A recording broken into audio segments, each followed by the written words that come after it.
protecting abortion rights, which has been a galvanizing issue for Democrats since Roe was overturned. In fact, every time that abortion rights have been on the ballot since Dobbs was decided, it has won.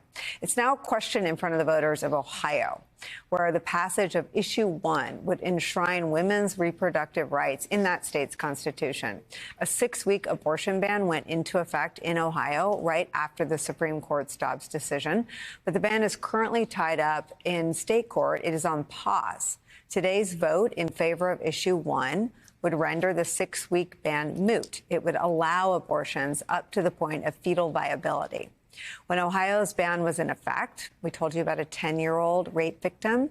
She had to travel across state lines to Indiana to get an abortion because there were no exceptions in Ohio for cases of rape or incest. Polling indicates that Issue 1 is expected to pass. A recent state poll found that 58% of likely voters in Ohio are in favor of it, which would mean Ohio would join the ranks of the half a dozen other states that have voted to affirm women's reproductive health care rights since Roe was overturned. Concerned about this trend, earlier in the year, Republicans in the state tried to subvert the will of the people. They tried to change the rules. They essentially attempted to change the rules of the game by increasing the threshold required for passing constitutional amendments. That move was rejected by voters as well. Meanwhile, Republicans over in Virginia today are testing whether they can reframe the entire conversation about abortion. Republican Governor Glenn Youngkin has pledged to sign a 15-week limit, refusing to call it what it is, which is a 15-week ban on abortions in the state if Republicans take control of that state's legislature. Over in Kentucky, the incumbent Democratic governor has campaigned heavily on access to abortion, health care, and abortion rights as he fights to win re-election. Women's reproductive health care on the ballot in our country is where we begin the hour with some of our favorite experts and friends. Minnie Timuraju is the president and CEO of Reproductive Freedom for All, and she joins us.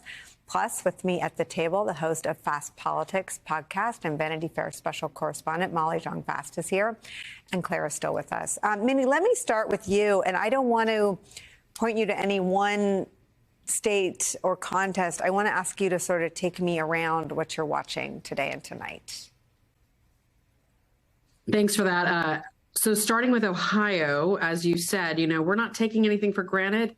There's been an extensive disinformation campaign in the state led by Governor Mike DeWine and his party, really lying about what's on the ballot, and also by Secretary of State Frank LaRose, putting really problematic language on the ballot. But despite all of those efforts, we're seeing really good news. I was just on the phone with my organizers on the ground in Ohio.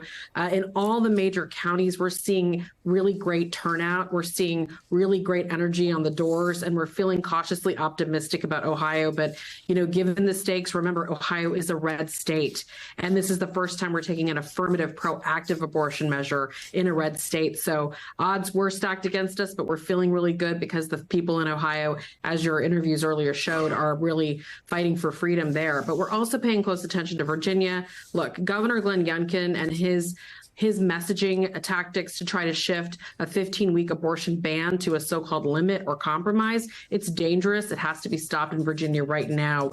We can't let that messaging take hold across the country. Of course, we're very anxious to see if Andy Beshear can pull this off. We're feeling good about his race. But we're also looking at Pennsylvania, where there's a state Supreme Court race where abortion could be on the line in the state at the highest court. So there's a lot going on today. I would say Ohio and Virginia are ground zero, but we've got a lot of tough fights in other places as well. Okay, so Minnie, let's sort of root this in the public's opinion about these issues, which always gets, I'll quote a Beshear word, misunderestimated ahead of election days. 85% of all Americans want abortion to be legal in most or some cases. That's according to Gallup. And these are the states. You mentioned Ohio's a red state. Well, these are the states that have voted in favor of abortion rights since Dobbs. California, Kansas, Kentucky, Michigan, Montana, and Vermont. It would appear that the depiction of abortion as a divisive issue needs to be thrown out. It is not. It does not divide the American people. It does not divide people living in red states from people living in blue states. It doesn't even really, based on the numbers, divide generationally the way a lot of other things do. It seems to be uniting a whole lot of people more than the issue has ever been discussed as doing.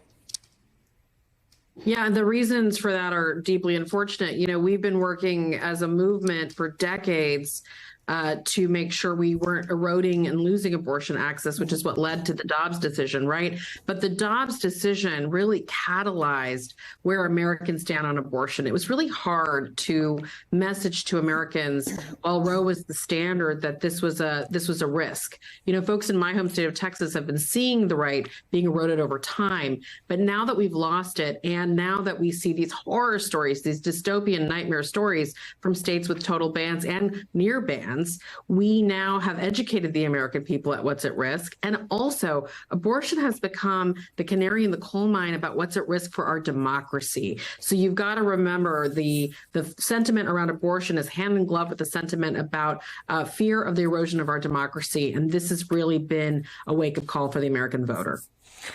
Claire, I think you were one of the first people that I interviewed when Dobbs came down, and you were really emotional, and you were explaining, I think, what Minnie's giving voice to, which is that you're from a state with a trigger law, that it was over. Yeah, we have a total ban in Missouri and government mandated birth for 12-year-olds who have been raped by stepfathers. And it is, this is really important. And I will tell you what I'm going to be watching tonight. There's no question that when an issue about abortion is on the ballot, it does unite people, especially around things that are so unanimously felt, like exceptions for rape and incest, like giving a woman time to learn she is pregnant before you start saying the government is going to make her do something with that pregnancy.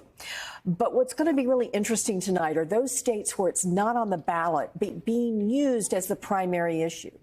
Beshear has been so disciplined about campaigning on rape and incest. The ads there have been incredibly powerful. A young woman who was raped at 12 by her stepfather going to camera because his opponent favors a total ban, favors that there should be no exception for rape or incest. So it's going to be really, and in Virginia, you know, it's not on the ballot. These are all legislative races.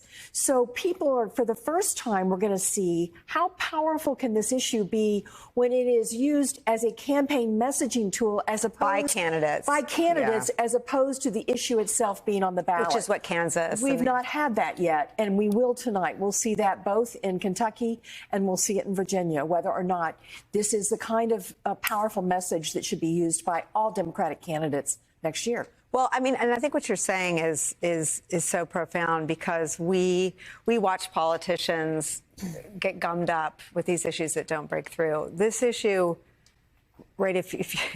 This issue is in your body. You walk around with it all the time. You don't need a politician to break through. And you saw that number.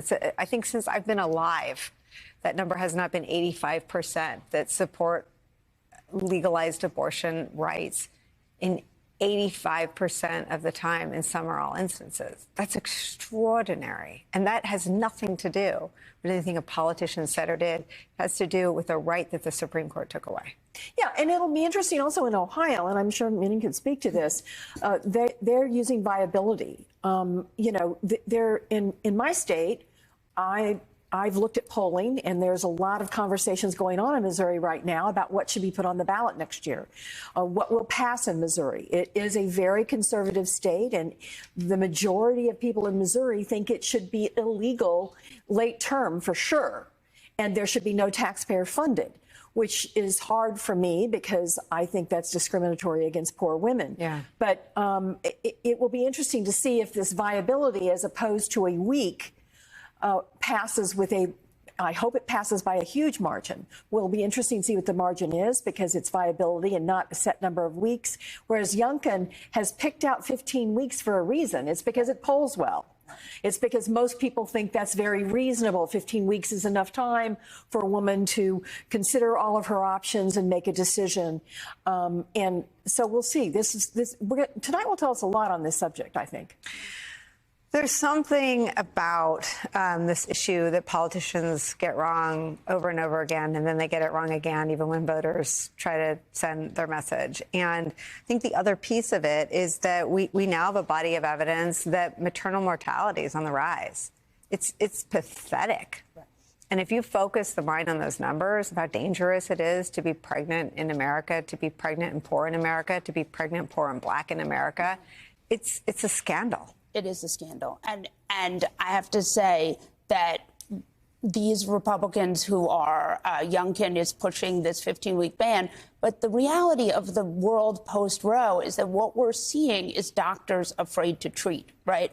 Doctors who feel they can't treat these women, you know, whatever week they are, because they're worried about losing their licenses. So actually, a 15-week ban doesn't necessarily solve that problem. I mean, we have these horror stories of women who the doctors say come back when the fetus is no longer alive and they're sent home.